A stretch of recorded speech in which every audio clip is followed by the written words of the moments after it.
Ganda ba? Pwedeng pang ano, di ba?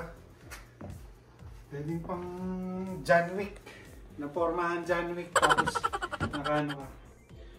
Hair penny. Gusto ko pa yung isa, yung isang penny. Yung foam posset na penny. Abangan ko pag nag-sale.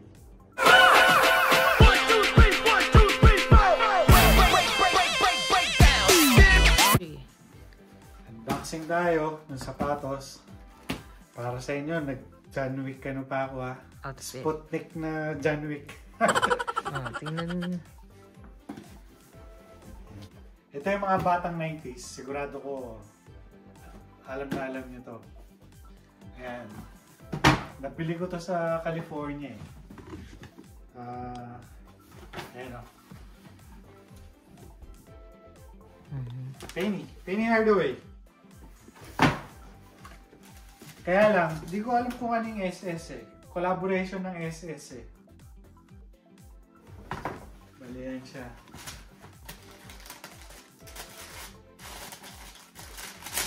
Ano no? Mga batang 90s dyan, sigurado ko alam na alam nyo to. Ito yung sapatos na gustong gusto ko noon nung high school ako. Kaya lang, madalang lang ano, kahit may pera ka, mahirap makabili nito noon eh. Kasi pang US lang siya, tsaka mahirap makahanap. Naku, sira na yata. May ano siya, ano ba tawag dito? Lock. Yung lock. Di pa nasusuot, sira na. Soli na natin. Ayun. Ayun o. Ito, ano to eh, collaboration ng SS. Di ko lang alam kung ano yung ibig sabihin ng SS. Napapalitan yung check niya. Ayun o. Pwede mong tanggalin to. Ayan. Tapos, pwede mong palitan ng kulay. Akala ko shoelace siya, di pala. Hindi. Pwede mo siyang palitan ng kulay. So, pwede mong turnuhan yung damit mo. Yeah. Dami pa niyang mga extra shoelace. Oh. Yun yung naalala ko, 2, yan. 4, 5. 5 iba-ibang kulay na shoelace. Siguro terno dito. Ite-terno mo siya dun sa check. Ayan, no? Kapag nagpalit ka nito, ayan, pag pinalitan mo itong siguro yung pag kulay pula.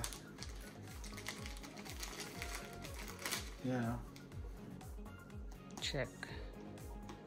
Yeah, para kang bagong may sapatos, di ba? Yung accent niya, ano, iba. Tapos palitan mo ng kulay red na shoelace. Yeah, so parang ibang sapatos, di ba? Oh, hindi.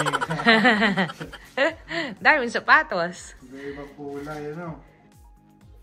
Yan. Kung kilala nyo si Penny Hardaway, yan yung ano eh. Dapat na maging next Michael Jordan. Kaya lang, nung nasa Orlando siya, yung second year niya, alam ko naglaban sila eh. Bulls sa Orlando Championship. Eh, natalo nila yung ano, sina Shaq nun. Ito yung suit niya nun. Di ba?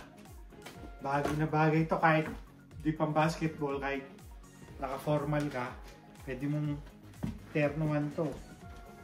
Try natin. Ayan no? Parang ano din, Jordan 11. Versatile.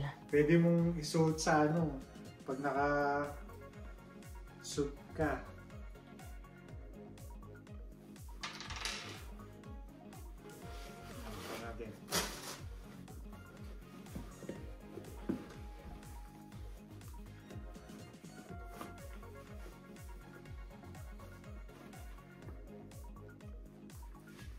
Yan. Okay ba? Kahit naka John Wick ka tapos hair penny ka. Yeah, bagay. Actually, nagkaroon na ako nito eh. Nabili ko noon, tapos binenta ko lang din. Eh, nabili ko lang to ng ano eh. Naka-sale siya ng 150, tapos less 40% pa. US dollars. US dollar, yeah. So, why not, di ba? Kahit di ka bumibili ng sapatos, pag nakita mong ganung presyo, mapapabili ka talaga. Okay, thank you for watching. Peace and love. See you.